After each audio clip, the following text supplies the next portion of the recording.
petite boulangère. Il était une fois une petite fille nommée Lila. Lila avait 8 ans et vivait dans un joli village où tout le monde se connaissait. Depuis qu'elle était toute petite, Lila adorait l'odeur du pain frais et des croissants chauds qui sortaient du four chaque matin.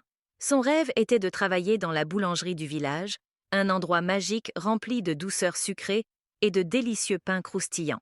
Un jour, alors qu'elle se promenait devant la boulangerie, elle vit que la porte était ouverte et que Monsieur Dupin, le boulanger, avait l'air très occupé. Il courait d'un côté à l'autre, essayant de préparer la pâte, surveiller les pains au four et servir les clients en même temps.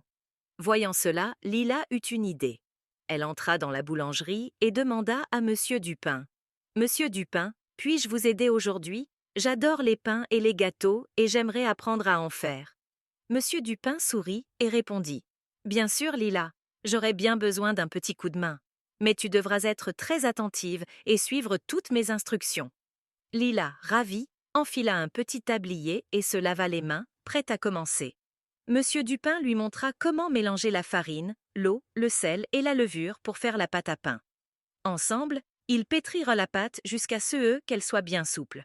Ensuite, ils façonnèrent des baguettes et des petits pains ronds que Lila trouva magnifiques. Pendant que les pains cuisaient dans le grand four chaud, Monsieur Dupin apprit à Lila comment préparer la pâte pour les croissants et les brioches. Elle roula la pâte avec précaution, ajouta du beurre et plia le tout avec soin. Le travail était dur, mais Lila était déterminée.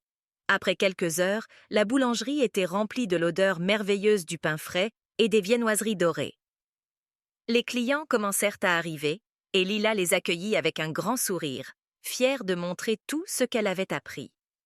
Monsieur Dupin la remercia chaleureusement et lui offrit un croissant tout juste sorti du four. Lila croqua dans le croissant et se dit que c'était le meilleur qu'elle ait jamais goûté. Elle savait maintenant que travailler dans une boulangerie demandait beaucoup de travail et de patience, mais elle aimait chaque minute passée à aider Monsieur Dupin. Elle se promit de revenir tous les samedis pour l'aider. Et c'est ainsi que Lila devint la petite assistante de la boulangerie, apportant de la joie aux villageois avec ses pains et gâteaux délicieux, tout en apprenant chaque jour de nouvelles choses.